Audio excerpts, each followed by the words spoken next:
Bonjour à tous et bienvenue sur la chaîne de Fouini. Les gars, what the fuck? Qu'est-ce qui se passe? Je vais essayer d'être le plus objectif et le plus bienveillant possible dans cette vidéo pour analyser ce qui s'est passé. Parce que hier, il y a eu un combat. Il y a eu un combat d'un Français que j'aime plutôt bien, Tony Yoka, qui nous a fait vivre de belles émotions par le passé, qui a mis en lumière un peu... pour le monde amateur, Martin Bacolé, en se recevant malheureusement une grosse défaite pour lui. Mais à l'échelle planétaire, un combat qui devait avoir lieu, qui a perdu 3 fois d'affilée, contre Bacolé, Takam et contre Riyad. Donc, Riyad Merhi, 3 défaites d'affilée. Ça nécessite une remise en cause. Tout à fait d'accord avec ça. Et je le salue même de refaire cette remise en cause de manière non publique, non médiatisée. Ça veut dire qu'il perd beaucoup d'argent sur ça. Il perd tout l'argent qu'on peut voir, qu'on peut obtenir grâce à un combat, hors combat en tout cas. Donc ça veut dire que Yoka, il fait plus ça pour l'argent. Tout boxeur fait ça à un moment donné pour l'argent. Lui, il le fait même plus pour l'argent. Là, il veut retrouver ses instants de gloire.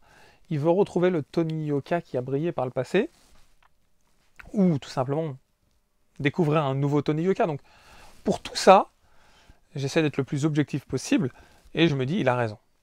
En revanche, c'est là qu'on arrive. En revanche, ces 2 derniers combats, écoutez les gars, il y a une chose quand même que je tiens à dire, c'est que tout boxeur qui va monter sur un ring professionnel, il est méritant. Je ne suis pas un boxeur professionnel, je prétends pas aller affronter ces gars-là, donc tout boxeur est méritant. Ça c'est vrai, je les salue. Que ce soit le boxeur qui a affronté hier soir Tony Yoka, que ce soit le précédent boxeur, ils sont méritants, oui c'est vrai.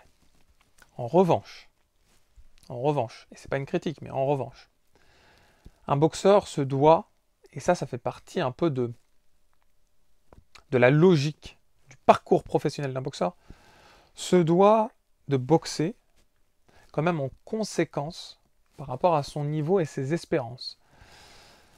C'est-à-dire qu'il ne doit pas avoir un sac de frappe devant lui. Sinon, il travaille dans sa salle sur le sac de frappe.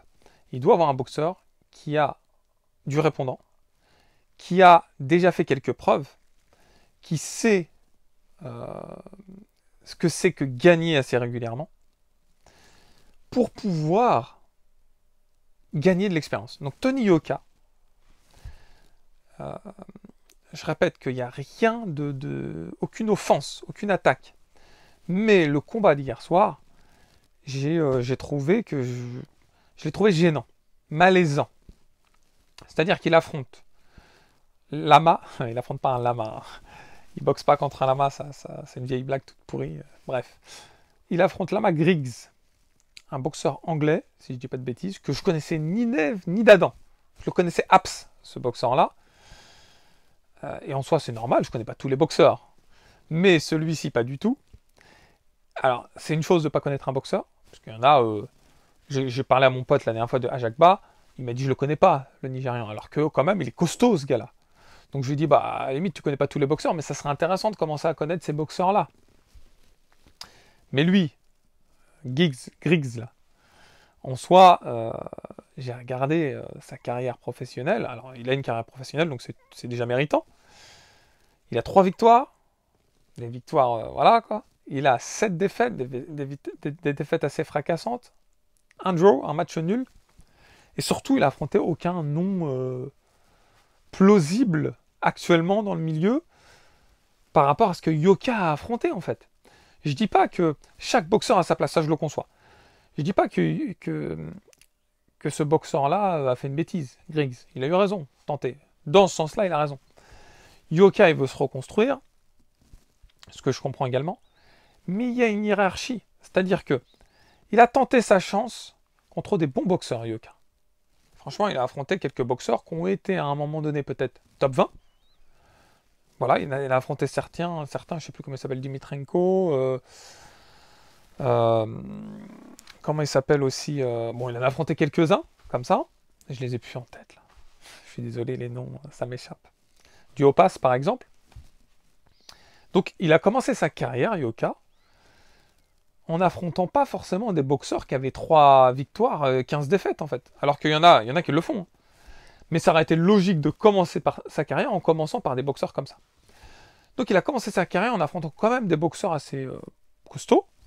Et même arrivé à son 7, 8e combat, il a affronté des boxeurs qui avaient, je sais pas, 30 combats, 26 victoires, 4 défaites. Donc, c'était audacieux. Bon, après, il affronte Bacolé, il réessaye avec Takam, il réessaye avec des boxeurs de catégorie qui ont été à un moment donné top 10 ou top 15. Donc là, il veut se remettre en cause, je le conçois, mais il ne faut pas aller affronter des boxeurs top 300 ou 500, j'en sais rien. Je pense que pour lui, il veut se reconstruire, etc. Il faut quand même qu'il affronte des boxeurs qui ont quand même eu un certain nombre de victoires et contre quelques personnes du top 50. C'est-à-dire d'affronter des personnes un peu en dessous de son niveau pour qu'il puisse vraiment travailler et gagner de l'expérience. Là, j'ai trouvé que ces 2 derniers combats, là hier, il gagne par KO, arrêt de l'arbitre, on va dire. 2e round. On voit pas beaucoup d'images. Je vous cache pas, c'est vraiment à l'abri des regards. Il annonce rien, on voit plus de pesée, tout ça. Moi, j'aime bien ces. Là, il y a Dubois. Bon, alors c'est pas la même échelle, je le conçois. Il y a Dubois, Joshua. J'aime l'avant-combat. L'avant-combat, c'est pas la veille. J'aime l'avant-combat 2, 3, 4 semaines avant. J'aime bien les discussions qu'on a. J'aime bien voir les reportages TV, les interviews, etc. Donc, il s'éloigne de ça pour se retirer la pression, pour se changer radicalement. Je peux le comprendre. Mais d'un point de vue spectateur, nous, on est un petit peu laissés à l'abandon. Donc, je veux bien qu'il s'éloigne de ça. Mais par contre, ça aurait été pas mal qu'il fasse un truc après coup. Par exemple, il filme bien le combat, entièrement. Avant le combat, il se fait une interview de lui-même, il se filme avec un pote, j'en sais rien, avec une petite équipe. Et que par la suite, une fois que toute la pression est passée, que le combat est fini, il diffuse les images. Pour que nous, on puisse quand même bien en profiter et vivre. Notamment ses fans. Ses fans, il doit en avoir des milliers. Je pense qu'ils sont un peu frustrés aussi de ça. Il faut trouver le juste milieu, en fait. Yoka, il doit trouver le juste milieu. Entre se reconstruire un peu à l'abri des médias, du stress, etc. C'est ce que je conçois. Mais ses fans, ils doivent rester ses fans. Donc, c'est important, ça, dans le monde de la boxe. La boxe, c'est spectaculaire. C'est fait pour être regardé. Faut pas se mentir. Donc, 2 choses qui m'ont fait un peu mal au cœur. J'ai l'impression qu'il était tapé dans un sac de frappe. Et je vois pas en quoi ça va le faire grandir, en fait. C'est-à-dire que oui, il a beaucoup été décrié, il n'a pas de punch. Yoka, t'as pas de punch. Donc là, je vois qu'il commence à prendre un peu en masse. J'ai cette impression. Puis qu'il essaye de mettre des gros coups puissants. Mais c'est pas ça, en fait. C'est-à-dire, fais-le contre un adversaire qui a un peu de répondant. Qui a vraiment du répondant et qui a fait ses preuves. Qui est physiquement au point. Voilà, qui a de l'expérience, qui a peut-être 40 combats professionnels. Ou qui est au déclin, mais qui est encore un peu solide. Tente ta chance. Tu as déjà eu 3 revers consécutifs, oublie le mot défaite. Ça peut tomber. Et c'est pas un drame si tu fais 4-5 victoires, une défaite. 3-4 victoires, une défaite. C'est pas un drame absolu. Regarde. Alors c'est à une échelle beaucoup plus large. Un boxeur beaucoup plus costaud. Mais Joseph Parker, il perd contre Joshua.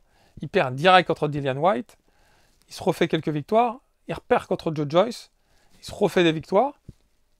T'en as d'autres comme ça qui... Alors, je n'ai pas forcément de nom en tête. Povetkin, bon, alors c'était plus en fin de carrière. Povetkin, il était un peu dans cet état d'esprit. Il retentait des combats un peu contre quelques costauds. En fait, ils affrontaient ces personnes-là, des boxeurs à leur niveau. C'est-à-dire, ils redescendent de niveau, ils affrontent des boxeurs à leur niveau. Ils redescendent de niveau, ils affrontent des boxeurs à leur niveau. Ils remontent, ils affrontent des boxeurs à leur niveau. Je pense que c'est essentiel dans la boxe pour évoluer au classement mondial, mais surtout pour évoluer personnellement. Parce que là, Yoka, en soi, c'est un boxeur français, un poids lourd français. Donc on lui souhaite sa réussite. Même les haineux, entre guillemets, français, qui vont cracher sur Yoka, ils vont aller regarder ses combats. C'est-à-dire, ils sont haineux, regardez Yoka bidule chouette, mais finalement ils regardent ses combats. Parce qu'ils sont français, ils aiment la boxe anglaise, et ils vont quand même suivre la démarche. Donc moi je suis pour qu'ils se mettent dans une bulle, ça je le comprends. Je suis pour qu'ils se remettent en cause, qu'ils changent son coach, qu'ils changent sa boxe. Par contre, je suis pas forcément pour qu'il affronte des boxeurs totalement inconnus avec 80% de défaites et qui n'ont pas de répondant contre lui dans le combat, et que ce soit un combat à sens unique. Ça, c'est pas...